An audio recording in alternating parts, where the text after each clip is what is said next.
toda mi vida he vivido con un mal aliento tan fuerte que la gente se tapa la nariz cuando me acerco. No saben la vergüenza que siento al escribir esto. No es fácil exponerme de esta forma, pero necesito contarlo porque ya no puedo más. He cargado con un problema que parece pequeño desde fuera, pero que ha marcado cada aspecto de mi vida. El mal aliento.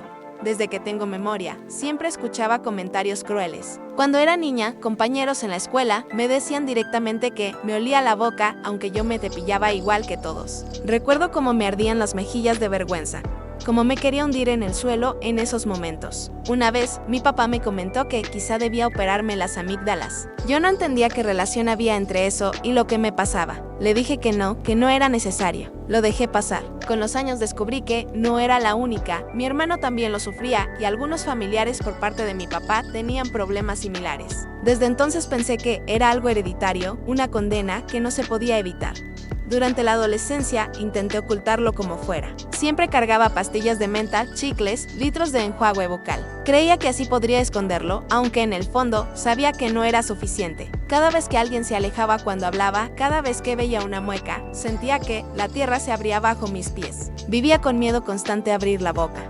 Fue entonces que descubrí lo que lo causaba: tonsilolitos, restos de comida atrapados en los huecos de las amígdalas, que se descomponen y huelen horrible. Ese hallazgo fue un alivio y al mismo tiempo un peso enorme. Pensé, al menos sé qué es, pero también no puedo hacer nada para que desaparezca. Fui varias veces a otorrinos del sistema público. Todos me decían lo mismo, que no era grave, que no era urgente, que con medicamentos estaría bien. Salía de esas consultas con recetas que nunca ayudaban, sintiéndome más sola y más frustrada que antes. El tiempo pasó y aprendí a convivir con el problema, pero hace unos meses todo se volvió insoportable. Al empezar mis prácticas como estudiante en una empresa, me enfrenté a lo que más temía: un entorno lleno de gente, reuniones, conversaciones constantes. Fue ahí donde entendí que el olor se había intensificado.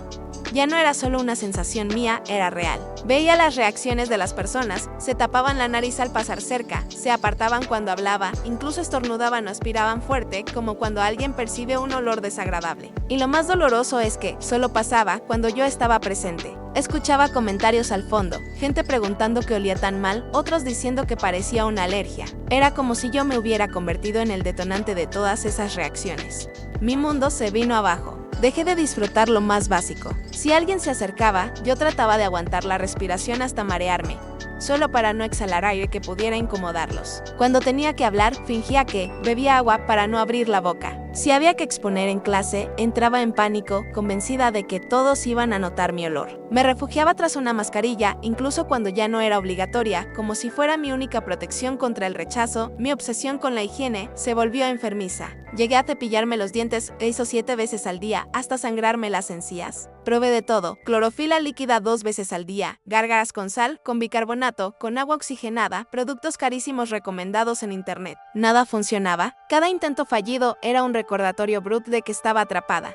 Mi vida social se redujo a nada. Dejar de hablar con la gente se convirtió en un mecanismo de defensa. Si alguien me hablaba, cortaba la conversación rápido, aunque en el fondo moría de ganas de seguirla. Si alguien me miraba a la cara, yo desviaba la vista. Mi mente se llenó de qué hubiera pasado si, qué hubiera respondido, qué bromas hubiera hecho, cómo me hubiera relacionado, si tan solo fuera normal. Un día, mi mamá me vio llorando en silencio después de volver del trabajo. Le confesé lo que estaba pasando y decidió llevarme a un hospital privado. Allí aceptaron operarme. Me quitaron las amígdalas y encontraron exactamente lo que temía: tonsilolitos grandes con colonias de bacterias. Por primera vez en años sentí esperanza. Pensé, por fin, ya está, este es el final de mi pesadilla. Soñaba con lo simple: poder hablar sin miedo, reírme cerca de alguien, no tener que esconderme detrás de una mascarilla. Pero la realidad me golpeó como nunca. El mal olor seguía ahí, volví al mismo punto de antes, solo que ahora con la frustración multiplicada. ¿Cómo podía ser posible? Me habían quitado la raíz del problema. Y aún así seguía igual. Recordé algo que llevaba años notando y que tal vez era parte del rompecabezas. Siempre he tenido flema, después de comer o incluso después de lavarme los dientes. Esa sensación de que la garganta se me llena de moco transparente, de que me ahogo en saliva. Hace poco, además, noté que a veces la boca me sabe ácida o metálica. El otorrino me había hecho estudios para descartar sinusitis, problemas de adenoides o infecciones en los senos paranasales. Todo salió normal. Así que, ¿qué era lo que tenía? Hoy vivo atrapada en esa pregunta. Cada día me siento más cansada física y mentalmente. Cada salida, cada conversación, cada mirada se convierten en una prueba. Mi vida entera gira alrededor de esto. Y lo peor es que ya no sé si alguna vez encontraré la respuesta. Actualización. Han pasado unas semanas desde que escribí la primera parte de mi historia, y honestamente pensé que, después de la operación y el tiempo de recuperación, las cosas mejorarían poco a poco. Pero no ha sido así al principio. Después de la cirugía, seguía con la ilusión de que todo fuera un proceso de adaptación. Me decía a mí misma, quizás es normal, quizás necesito sanar más tiempo, quizás la bacteria todavía está en mi cuerpo. Esa idea me mantuvo en pie durante los primeros días. Pero al volver a la rutina, la realidad me golpeó otra vez. El mal olor seguía y no era una idea mía, lo notaba en las reacciones de las personas a mi alrededor. En la universidad, en el trabajo, incluso en el transporte público. Bastaba con abrir la boca para preguntar algo, contestar, y la gente empezaba a frotarse la nariz, a mirar hacia otro lado, a alejarse disimuladamente. Y lo peor es que ahora era más consciente que nunca. Cada gesto, cada suspiro, cada palabra no dicha. Me taladraba la mente y comencé a obsesionarme más. Ya no eran 6 o 7 veces al día de cepillado. Llegué a hacerlo. 10. Me levantaba de madrugada para enjuagarme la boca porque tenía miedo de respirar cerca de mi familia mientras dormía. Compré más productos en línea, sprays, pastas dentales especiales, suplementos que prometían acabar con el mal aliento desde el estómago. Nada funcionaba. Decidí volver al médico privado, convencida de que me habían pasado algo por alto. Me hicieron nuevas pruebas, análisis de sangre, radiografías, revisión estomacal para descartar reflujo gástrico. Todo salió normal. El médico me miraba con cara de que era un problema menor, que estaba exagerando. Salí de la consulta con rabia, frustración y una sensación de abandono total. Mientras tanto, mi salud mental se deterioraba. Comencé a evitar cada vez más el contacto con las personas. En la empresa de prácticas, ya ni siquiera me sentaba cerca de mis compañeros. Me aislaba en la esquina con mi portátil, fingiendo estar muy concentrada para que nadie me hablara. En casa, me encerraba en mi habitación y evitaba hasta las comidas en familia. Mi mamá me dice que esto se me ha vuelto una obsesión. Pero no entiende lo que significa que tu sola presencia incomode a todos. Me dice, ya no tienes amígdalas, deberías estar mejor. Y esas palabras me hieren más porque lo dice como si yo me lo estuviera inventando.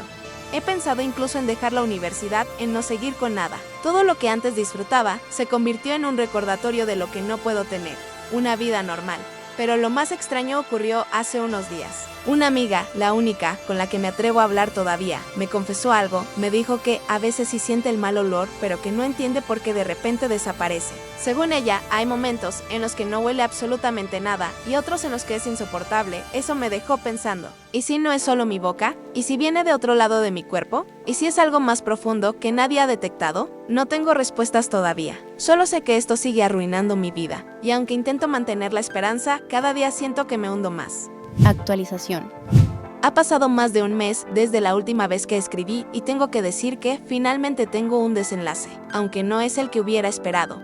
Después de la conversación con mi amiga, decidí investigar por mi cuenta. Pasé noches enteras leyendo foros, buscando estudios médicos, contactando a personas que tenían problemas similares. Descubrí un término que nunca había escuchado: halitosis extraoral, un tipo de mal aliento que no se origina en la boca, sino en el sistema respiratorio digestivo. Eso encajaba con lo que me había dicho mi amiga, que a veces no olía nada y de repente volvía el mal olor con fuerza, algo que no dependía solo de mi higiene vocal. Con esa pista, insistí en que me hicieran estudios más específicos. Y aunque costó muchísimo porque los médicos no me tomaban en serio, finalmente un especialista me escuchó. Me hicieron pruebas más profundas y el resultado fue devastador. Tenía un reflujo gastroesofágico crónico combinado con una infección bacteriana en el estómago, Helicobacter pylori.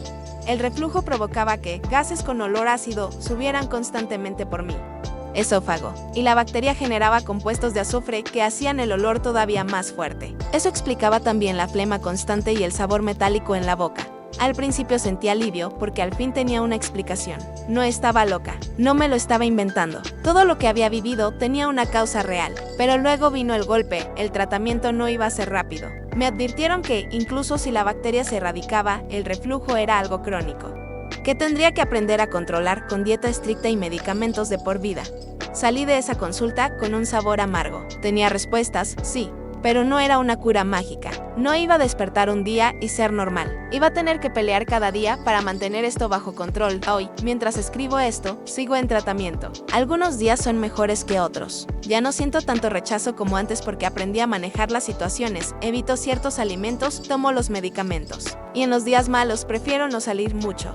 Lo que más me duele es pensar en el tiempo que perdí sintiéndome culpable, aislada, creyendo que era yo la que estaba rota sin remedio. Ojalá alguien me hubiera tomado en serio antes. Sé que no será fácil, pero al menos ahora tengo un nombre para mi problema y un camino que seguir. Y aunque sigo teniendo miedo, al menos dejé de vivir en la oscuridad de la incertidumbre.